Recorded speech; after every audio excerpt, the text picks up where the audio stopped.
അസ്സലാമു അലൈക്കും വറഹ്മത്തുള്ളാഹി വബറകാതുഹു. പ്രിയപ്പെട്ടവരെ, ഈ ഒരു വീഡിയോ നാസിലത്തിന്റെ കുനൂത്തിൽ കൈകൾ എങ്ങനെ പിടിക്കണമെന്ന വിഷയത്തെക്കുറിച്ച് ഷാഫിഈ മദ്ഹബ് പ്രകാരമുള്ള അതിന്റെ പ്രബലമായ വീക്ഷണങ്ങളെ പ്രിയപ്പെട്ടവരിലേക്ക് എത്തിക്കുക എന്നതാണ് ഇപ്പോൾ ഉദ്ദേശിക്കുന്നത്.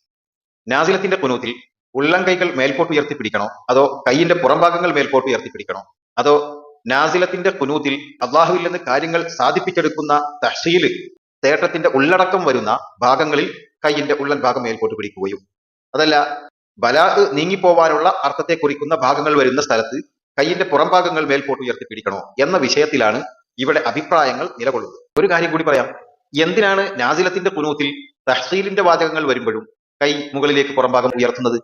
റഫ്ഉൽ ബലാഇന്റെ വാചകങ്ങൾ വരുമ്പോൾ മുകളിലേക്ക് ഉയർത്തി പിടിക്കണം എന്നുള്ളത് പ്രഥമ ദൃഷ്ടിയ നാം അംഗീകരിക്കുന്നതും ബോധ്യപ്പെടുന്നതുമായിട്ടുള്ള കാര്യമാണ്. എന്നാൽ തഹ്സീലിന്റെ അൽഫാദുകൾ ഉച്ചരിക്കുമ്പോൾ കൈയിന്റെ പുറംഭാഗം മുകളിലേക്ക് ഉയർത്തി പിടിക്കുന്നതിന്റെ യുക്തിയാണ് നാം അന്വേഷിക്കുന്നത് സ്വാഭാവികമായി. അത് നാസിലത്തിന്റെ കുനൂത്തിൽ എന്ത് പ്രാർത്ഥിക്കുകയാണെങ്കിലും അതിന്റെ ഉദ്ദേശം ബലാ ഉയർന്നു പോവുക എന്നതാണ്.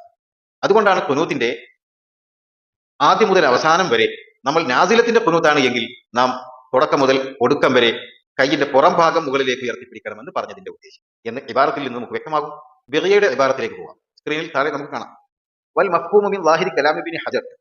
ഇബ്നു ഹജർ തങ്ങളുടെ സംസാരത്തിന്റെ ളാഹിറിൽ നിന്നും മനസ്സിലാക്കപ്പെടുന്ന കാര്യം, വസരീഹു കലാമി മുഹമ്മദ് റംലി തങ്ങളുടെ കലാമിന്റെയും സരീഹ്, അന്ന കുല്ല ദാഇൻ ഫീ ഖുനൂതി സ്വലാത്തി ഔ ഫീ ഗൈരിഹാ, നിസ്കാരത്തിലോ അതല്ലാത്തപ്പോഴോ ദുആ ചെയ്യുന്നവൻ, ഇൻ ദഅാ ബി റഫ്ഇ മാ നസല ബിഹി മിൻ ബലാഇ, ബലാഇനാൽ അവർക്കിറങ്ങിയ ആ പ്രയാസത്തെ റഫ്ഉ ഉയരലാണ് ദുആ ചെയ്യുന്നതെങ്കിൽ, ജഅല ളഹറ കഫൈഹി, അവന്റെ ഉള്ള കൈകളുടെ പുറം ഭാഗം അവൻ ആക്കണം, ഇല സമായി, ആകാശത്തേക്കാക്കി പിടിക്കണം, മിൻ അവലിൽ ഖുനൂതി, ഖുനൂത്തിന്റെ ആദ്യം മുതൽക്ക് തന്നെ, ഇലാ ആഖിരിഹി, അവസാനം വരെ, അയ്യ ഖുനൂത്തിൻ കാന, അത് ഏത് ഖുനൂത്താവട്ടെ, വഇൻകാന ബി സീഗത്തി ത്വലബി, ത്വലബിന്റെ സീഗ കൊണ്ടാണെങ്കിലും ശരി, ആ ഭാഗങ്ങളിലൊക്കെ കൈയിന്റെ പുറഭാഗം മേൽപോട്ട് ഉയർത്തി പിടിക്കട്ടെ. അല്ലാഹു മസ്കിന ഖൈസ മുഗൈസ പോലെ, അള്ളാഹു ഞങ്ങൾക്ക് നീ മഴ കൊണ്ടാ എന്ന് പറയുന്ന ഒരു ത്വലബാണ് അവിടെ വരുന്നത്. അപ്പോഴും നാസിലത്തിന്റെ കുനൂത്താണ് ഫിൽ ജുംല അതുകൊണ്ട് ഉദ്ദേശിക്കുന്നത് കൊണ്ട് അവിടെ ആ കൈയിന്റെ പുറം ഭാഗമാണ് മേൽപോട്ട് ഉയർത്തി പിടിക്കേണ്ടത് എന്ന് ബിഗയുടെ ഇബാറത്ത്. ഇനി നമുക്ക് ബാജൂരിയുടെ ഇബാറത്തിലേക്ക് പോവാം. വയസന്നു അൻ യർഫഅ യദൈഹി, അവന്റെ രണ്ട് കൈകളെ ഉയർത്തൽ അവന് സുന്നത്താണ്. വയജഅലു ദുഹൂറഹുമാ ഇല സമായി, കൈകളുടെ പുറം ഭാഗം ആകാശത്തേക്ക് ആക്കലും സുന്നത്താണ്.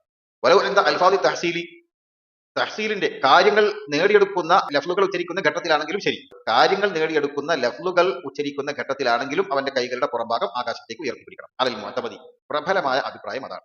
നാസിലത്തിന്റെ കുനൂത്തിന്റെ ആദ്യം മുതൽക്ക് അവസാനം വരെ കൈയിന്റെ പുറംഭാഗം മേൽപോട്ട് ഉയർത്തിപ്പിടിക്കണമെന്നതിന്റെ കാരണം പറയുന്നത്, അന്നൽ ഖസ്ത, അവിടെ ഉദ്ദേശം ബലാഇന്റെ റഫ് ആണ്, ബലാ ഉയരലാണ് അവിടെ ഉദ്ദേശം. അതാണ് കാരണം. ലഫ്ലുകളെ നോക്കാതെ അവിടെ ഉദ്ദേശത്തിലേക്ക് നോക്കിക്കൊണ്ട് കൈകളുടെ പുറം ഭാഗം മുകളിലേക്ക് ഉയർത്തിപ്പിടിക്കണം. ആശയത്ത് ഷർവാനിൽ 3:78 ഇത് ഉദ്ധരിച്ചു. ഈ വിഷയത്തിൽ അഭിപ്രായ വ്യത്യാസങ്ങൾ പലപ്പോഴും പറയുന്നതായിട്ട് കണ്ടു. എന്നാൽ ഈ അടുത്ത് ഞാൻ ഈ പറഞ്ഞ വിഷയം തന്നെ ശക്തമായിട്ട് ഈ ഇബാറത്തുകൾ വായിച്ചില്ലെങ്കിലും ഈ കാര്യങ്ങളുടെ ആകത്തുക സമർത്ഥിക്കുന്ന ചില പ്രഭാഷണങ്ങളുണ്ട്. സത്യത്തിൽ അതാണ് ഈ വിഷയത്തിന്റെ ശരി എന്നുള്ളത് നാം മനസ്സിലാക്കുക. പിന്നെ ഫിഖ്ഹാണ്. ഫിഖ്ഹിൽ അലൽ മുഅ്തമദി എന്ന് പറയുമ്പോൾ അതിന്റെ പ്രതിപക്ഷത്തിന്റെ ഒരു അഭിപ്രായം അവിടെ ഉണ്ട് എന്ന് നമുക്ക് മനസ്സിലാക്കുക. കർമ്മശാസ്ത്രപരമായി നമുക്ക് പ്രയാസങ്ങളില്ലാതിരിക്കുന്ന ഘട്ടങ്ങളിലെല്ലാം, അത്യന്താപേക്ഷിതമായ ഘട്ടങ്ങളിൽ അല്ലാതിരിക്കുമ്പോഴൊക്കെ നമ്മൾ പൊതുവെ മുഅ്തമദ്, ഫിഖ്ഹിലെ മുഅ്തമദ് അനുസരിച്ചാണ് നമ്മൾ നമ്മുടെ കർമ്മങ്ങളെ, നമ്മുടെ കാര്യങ്ങളെ കൊണ്ടുപോകേണ്ടത് എന്ന് പ്രത്യേകം നാം മനസ്സിലാക്കുക. പറഞ്ഞതിന്റെ ആകത്തുക നാസിലത്തിന്റെ കുനൂത്തിൽ അല്ലാഹു മഹ്ദിനി ഫീമൻ ഹദൈത മുതൽക്ക് തന്നെ ആദ്യം മുതൽക്ക് അവസാനം വരെ വസല്ലല്ലാഹു സ്വലാത്ത് വരെ കയ്യിന്റെ പുറംഭാഗം മുകളിലേക്ക് ഉയർത്തിപ്പിടിക്കണം. അല്ലാഹു തആല നമുക്ക് ഇൽമു തരട്ടെ, നാഫിഅ ഇൽമു തരട്ടെ. അസ്സലാമു അലൈക്കും വറഹ്മത്തുള്ളാഹി വബറകാതുഹു.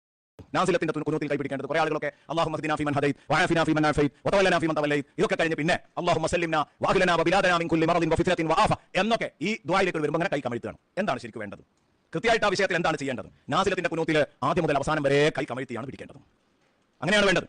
ആദ്യം മുതൽ അവസാനം വരെ കൈ കമഴ്ത്തിയാണ് പിടിക്കേണ്ടത്. അപ്പൊ അതുകൊണ്ട് തന്നെ കുനൂത്തിന്റെ ആദ്യത്തെ തന്നെ ഇങ്ങനെ പിടിച്ചു പോകണം, ഇങ്ങനെയാണ് പിടിക്കേണ്ടത് ഈ ഒരു രൂപത്തിൽ. എന്നിട്ട് പറയാണ്, ഇനിയിപ്പോ അവിടെ നമ്മൾ പറയും ഇതൊരു ബലാ മുസീബത്ത് തട്ടുമ്പോൾ മാത്രം ഇങ്ങനെ ആക്കിയാൽ പോരാ. അയ്യ കുനൂത്തിൻ കാന, അവൻ ഏത് കുനൂത്ത് ഓതട്ടെ, വഇൻകാന ബി സീഗത്തി ത്വലബി, ത്വലബിന്റെ സീഗ അവിടെ ഉണ്ടെങ്കിലും ശരി, അതുപോലെ അല്ലാഹുമ്മ സ്ഖിനാ ഗൈസൻ മുഗീസാ, മഴ ഇല്ലാത്തതിന്റെ പേരിൽ മഴ തേടുകയാണ്. അപ്പൊ അതുകൊണ്ട് മഴ കൊണ്ട് അല്ലാഹ് എന്ന് പറയുന്ന സമയത്ത് ആ മുസീബത്താണ്, ഒരു മഴ ഇല്ലാതിരിക്കാൻ മുസീബത്തല്ലേ, ആ മുസീബത്ത് നീങ്ങി കിട്ടുക എന്ന് ലക്ഷ്യം വെച്ചുകൊണ്ട് അപ്പോഴും ഇങ്ങനെ തന്നെയാണ് അവന്റെ മുറാദ്, അവന്റെ കൗലിന്റെ മുറാദ് എന്താണ്? ബിറഫി ബലാഇൻ, ഒരു ബലാ ഉയർത്തി പോകലാണ്. അപ്പൊ മഴ ഇല്ലാതിരിക്കുക എന്ന് പറഞ്ഞാൽ ബലാ അത് ഉയർത്തി പോകണം. അപ്പൊ അതുകൊണ്ട് അതിനെ ദഫ് ചെയ്യുക. അപ്പോഴും ഇങ്ങനെ തന്നെ അല്ലാഹുമ്മ ഹ്ദിനാ ഫീമൻ ഹദൈത് എന്ന് പറയുമ്പോൾ ഇങ്ങനെ തന്നെയാണ് അവന്റെ ആ കയ്യിന്റെ തൊബയ്യത്ത് വരേണ്ടതൊക്കെ. അതാണ് അയ്യ കുനൂത്തിന്, അവൻ ഏത് കുനൂത്ത് ഓതിയാലും ശരി, അതുപോലെ വഇൻകാന ബി സീഗത്തി ത്വലബി, ത്വലബിന്റെ സീഗ ഉണ്ടെങ്കിലും ശരി എന്ന് പറയാൻ കാരണം അപ്പൊ തുടക്കം മുതൽ ഇങ്ങനെ തന്നെയാണ് പിടിക്കേണ്ടത്. ഇങ്ങനെയാണ്. ഇനി അതിന് പറ്റൂല എന്ന് പറഞ്ഞുകൊണ്ട് ഇങ്ങനെ പിടിച്ചു എന്നുകൊണ്ട് ക്രൂശിക്കപ്പെടുന്നില്ല. അതുപോലെ കല്ലൂബ് ഇമാമിനെ പോലത്തെ ഇങ്ങനെ പിടിക്കാന്ന് പറഞ്ഞിട്ടുണ്ട്. പല ഇമാമികളും ഇല്ല എന്ന് പറയുന്നില്ല. പക്ഷേ ഇങ്ങനെ തന്നെ അവസാനത്തിൽ ഇങ്ങനെ ബിഗയിൽ വളരെ വ്യക്തമായിക്കൊണ്ട് ഇങ്ങനെ പച്ചക്ക് കൊടുക്കുമ്പോൾ പിന്നെ അത് പറയണല്ലോ. അപ്പൊ അതുകൊണ്ട് പറഞ്ഞത് മാത്രമല്ല, അത് ഇങ്ങനെ പിടിച്ചോടെ മുഴുവൻ ക്രൂശിക്കപ്പെട്ട്, ചില ആളുകൾ ഇങ്ങനെ പിടിച്ചോടെ ക്രൂശിക്കപ്പെട്ടു, ഒരാളെയും ക്രൂശിക്കപ്പെടുന്നില്ല. ഇങ്ങനെയൊക്കെ ഇമാമികൾ പറഞ്ഞിട്ടുണ്ട്. അതാണ് ഞാൻ ആദ്യം ഫിഖ്ഹിന്റെ ലോകത്തിന്റെ കോർവ് അങ്ങനെ പറഞ്ഞത്. ഇങ്ങനെ എടുത്തു നോക്കണം രഹസ്യങ്ങൾ ഓരോന്ന് അവസാനം ഇങ്ങോട്ട് പോന്നിട്ട് ഈ പറയുന്ന